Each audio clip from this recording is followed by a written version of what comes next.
I was standing in the kitchen when my phone buzzed. It was a small vibration, barely noticeable. A subtle tremor against the wooden table. A sound so ordinary that most people wouldn't even turn their head.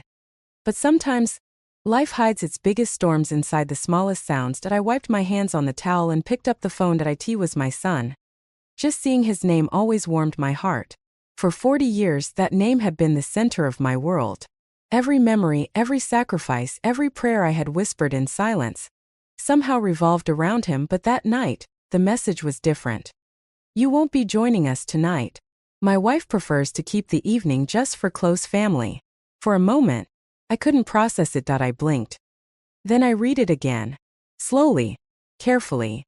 You won't be joining us. Those words sat there on the screen, cold, unforgiving. Suddenly, the kitchen, which had been my sanctuary for decades, felt alien. This was the same kitchen where I had cooked thousands of meals for him.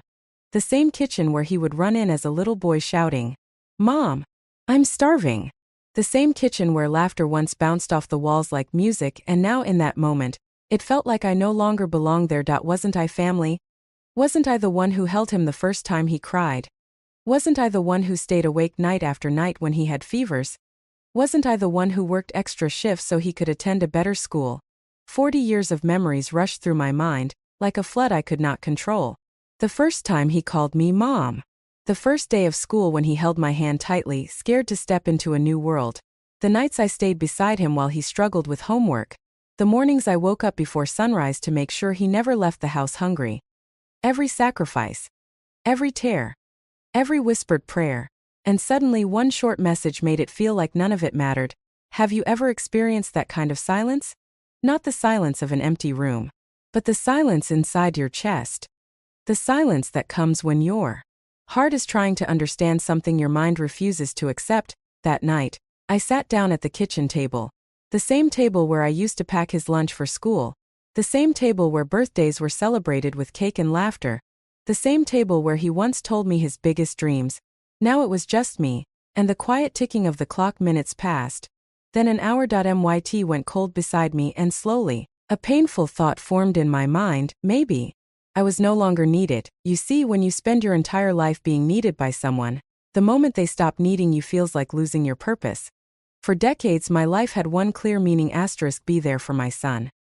Everything else came second. My dreams, my hobbies, my time, my energy, all revolved around him. And I never regretted it. Because love makes sacrifice feel natural. But that night, something became painfully clear. When you build your entire identity around someone else, you risk forgetting who you are without them. And that realization is terrifying. Because if you're not someone's mother, if you're not someone's daily support system, then who are you? That question haunted me for days. Who am I now? The next morning I woke up early. The house was quiet. Sunlight slowly filled the living room. For years my mornings had been full of responsibilities. Preparing breakfast, checking schedules, solving problems, running errands. But that morning, there was nothing urgent waiting for me, and no one needed me. And strangely, that emptiness felt both painful and peaceful at the same time. I made a cup of tea and walked to the living room window. I watched the sun rise slowly, its golden rays spilling across the neighborhood. For decades, I had watched sunrises too. Always rushing, always distracted, always focused on someone else's needs. This time, I just watched, and in that moment, I felt something I hadn't felt in years. Freedom. It was terrifying and exhilarating all at once. Because freedom also meant choice. I could choose to sit here, feeling abandoned, letting the message consume me. Or I could step outside and reclaim pieces of myself I had forgotten existed. I chose the latter. I put on my shoes, grabbed my jacket, and stepped outside. The morning air was crisp, birds were singing in the trees.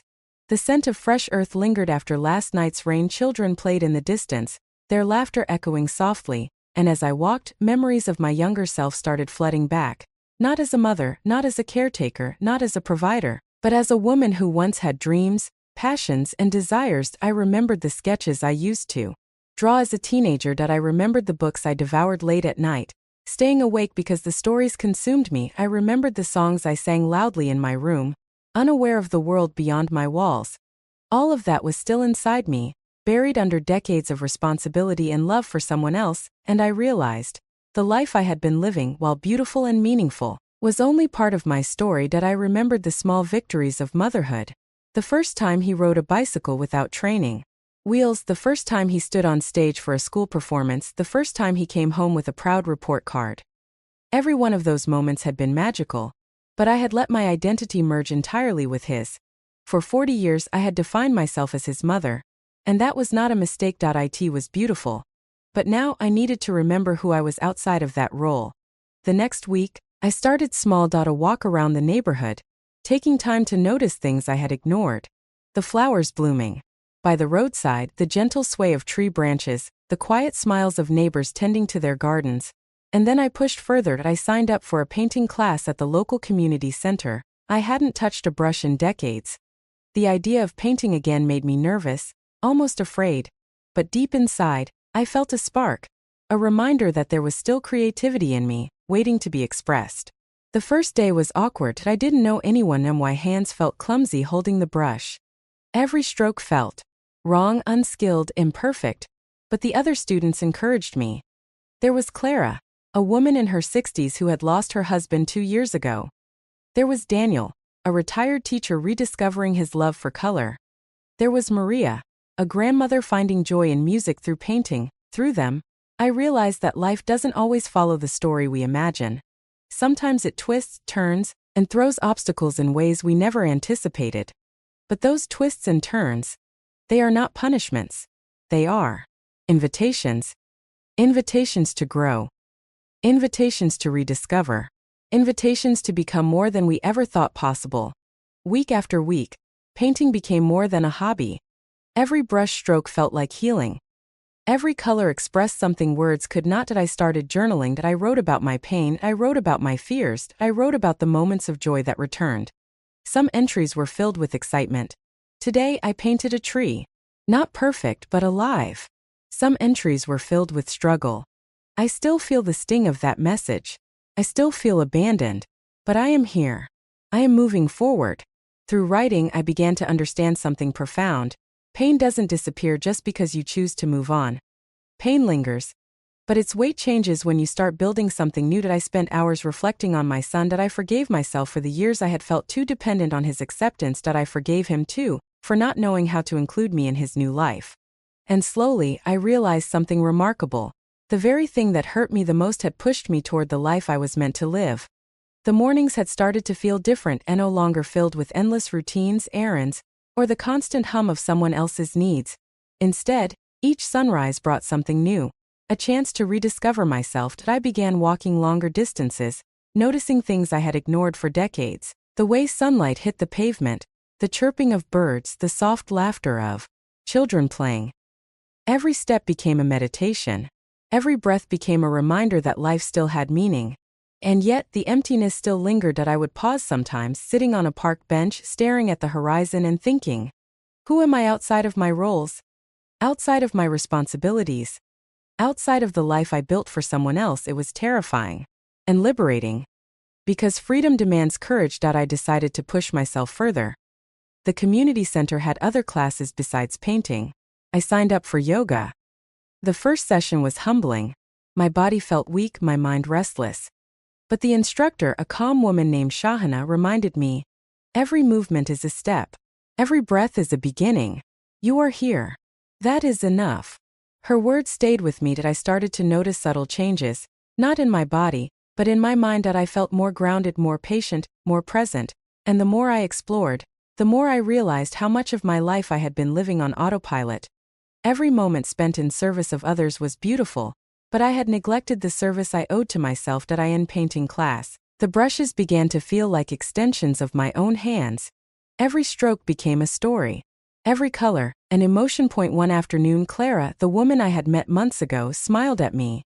You've changed, she said. Not just your technique but something in your eyes. There's peace there. Her observation startled me. Had I truly changed? I looked down at my canvas, then at my hands, then out the window at the sunlight glimmering on the leaves. Yes, something inside me had shifted. I wasn't just healing. I was growing. Transforming. Then came the writing workshop. I hadn't written creatively in years. Work, motherhood, and endless responsibilities had left no room for dreams or imagination. But now, I allowed myself to put pen to paper. At first, the words stumbled. I wrote about my childhood, about fears I had buried, about dreams I had abandoned, and then I wrote about the pain, the message that had changed everything. You won't be joining us tonight. For the first time, I examined it not with bitterness but with curiosity. Why did it hurt so much? What did it reveal about me? What lesson was hidden in this rejection? Through writing, I discovered that pain has layers. The first layer is hurt. The second layer is reflection. The third layer is transformation. And slowly, I peeled them back. One by one I realized that the message wasn't a punishment. It was a wake-up call, a challenge. A nudge toward a life I had been too busy to live. I began meeting people outside my normal circles. There was Daniel, a retired school principal who had never touched a brush in his life, but now painted landscapes like he had been doing it for decades. There was Maria, a grandmother rediscovering music through color. Each person carried a story of resilience, of loss, of self-discovery. Through them, I learned that no matter how old we are, no matter how late it seems, life always offers a second chance. But it requires courage. The courage to begin again. The courage to feel deeply. The courage to accept uncertainty. I began volunteering at the local shelter. At first, it was just a way to fill time. But it became much more. Helping others reminded me that while my heart had been wounded, it was still capable of immense love. And in giving, I discovered a joy that no message, no rejection, no past hurt could ever take away. One afternoon, a young woman approached me at the shelter. She was quiet, withdrawn, and carrying a weight I recognized immediately. We talked. And she said something that struck me to the core. I feel invisible. Like my life doesn't matter anymore. I smiled gently. I know exactly how you feel, I said. But your life is not defined by the moments people overlook you. Your worth, your happiness, they come from within. We talked for hours that day, and for the first time I realized, sharing my story was becoming a mission. Every struggle I had endured, every tear I had cried in the kitchen alone, had a purpose. It could guide someone else. It could give someone else hope. It could help someone else take the first step toward their own rediscovery. Meanwhile, my relationship with my son began to change, not because of him, but because of me. I no longer needed validation. I no longer feared rejection. I no longer allowed a single message to define my worth. When he called or messaged, I responded with calm and warmth, and when he didn't, I found joy in the life I had built for myself. One evening, I was painting a sunset. The colors blended, vibrant and alive, and I realized something profound. Life itself is like a canvas. We are handed blank space, and every choice, every action, every emotion is a brushstroke. Some strokes are messy. Some are perfect. Some are mistakes. Some are masterpieces. But all of them are ours, and together, they form a story uniquely our own. I began writing letters to friends I had lost touch with. I began traveling to nearby towns, exploring galleries, theaters, and parks I had never noticed. I met people who inspired me. I met people who challenged me. I met people who reminded me of the infinite possibilities of life. And slowly, I began to notice something remarkable. The pain that had once consumed me, the fear that had paralyzed me, had transformed. It became fuel.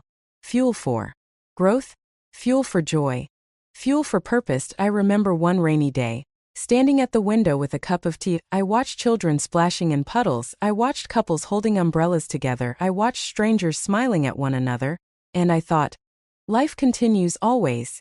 Even when we feel invisible. Even when we feel forgotten. Even when our hearts ache.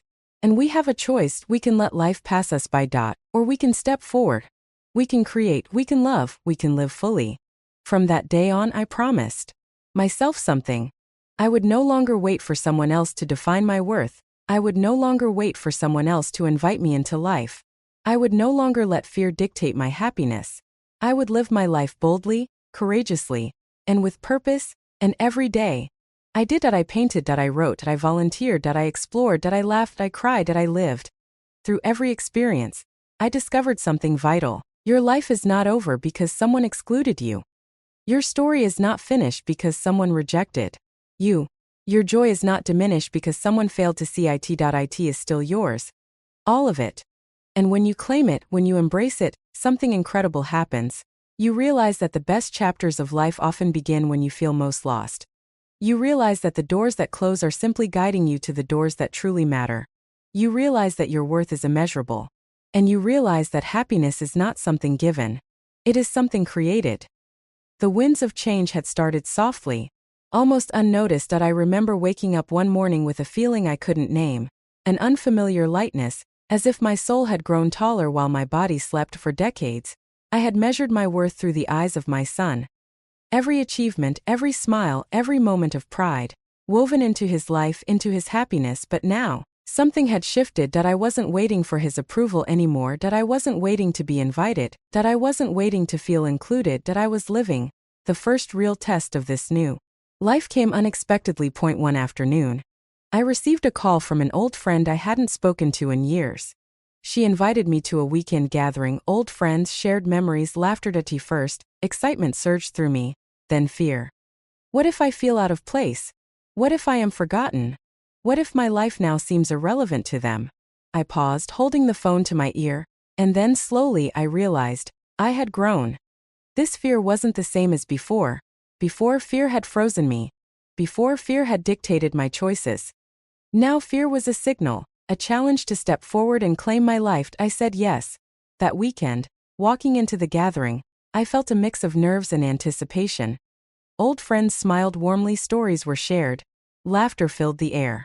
And I realized, life is about participation, not permission. I didn't need validation to exist joyfully among them. That I simply existed, and that was enough. That evening, sitting in the garden under the twinkling lights, I thought about the journey that had brought me here.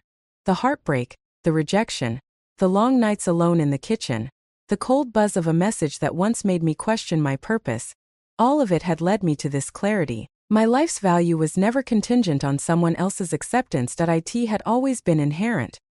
The next challenge came in a different form. I was invited to speak at a local women's group. At first, I hesitated. Public speaking had never been my strength, and yet, when I reflected, I realized that my story, my pain, my journey, my rediscovery, might help someone else.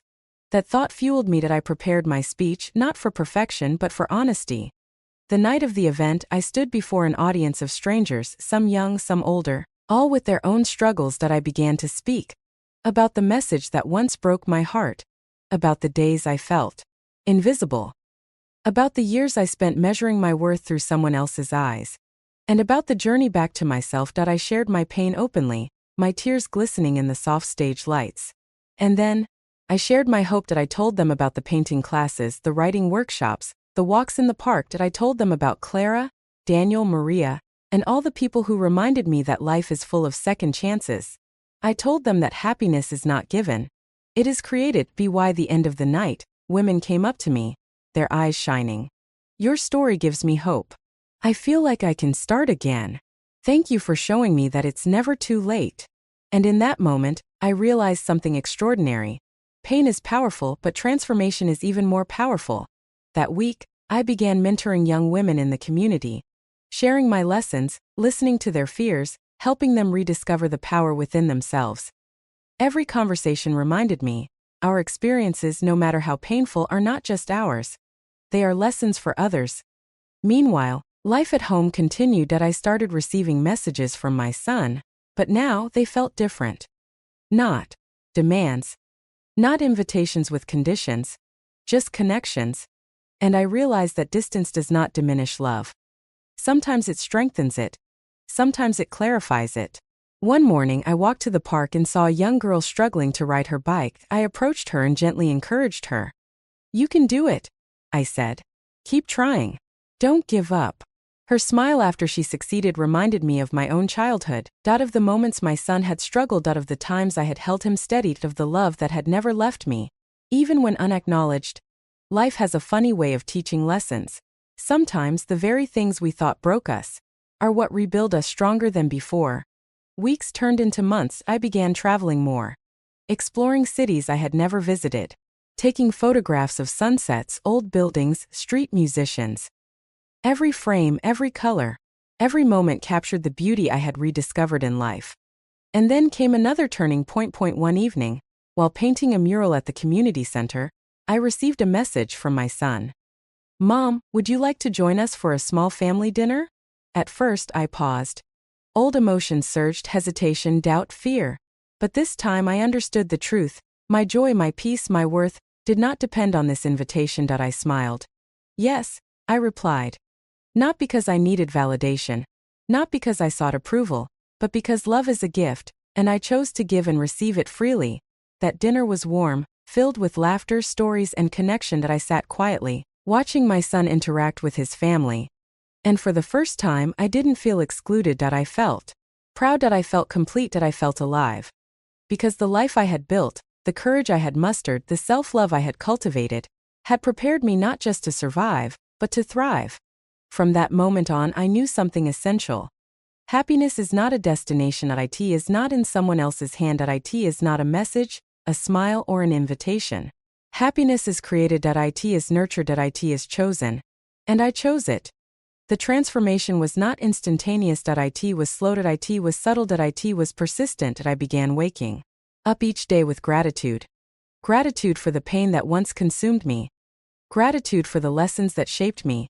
Gratitude for the people, strangers and friends alike, who reminded me of life's beauty. I traveled further, met more people, shared my story widely, and everywhere I went the lesson became clear. We are not defined by others' acceptance. We are not measured by inclusion. We are not validated by external approval. We are measured by our courage, our resilience, our ability to rise after every fall. I began painting larger works, murals, landscapes, vibrant abstracts.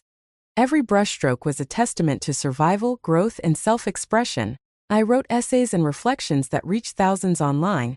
I spoke at schools, community centers, and conferences, and everywhere I went, one phrase echoed: it's never too late to start again. One evening, I reflected deeply on my journey. From the cold message that once broke my heart, to the silent nights in my kitchen, to the rediscovery of my passions, to the mentorship and travels, to the dinner with my son, I realized that life had given me a gift. Not the gift of perfection, not the gift of unbroken days, but the gift of transformation, and that transformation is available to anyone. It begins with courage, it continues with persistence, it thrives with self-love. No matter the pain, no matter the rejection, life always offers another chance. If this story touched your heart, if it reminded you that your life, your happiness, and your worth are in your own hands, share this video with someone who needs to hear it today. Comment below with "I am enough" to remind yourself and others that we create our own joy.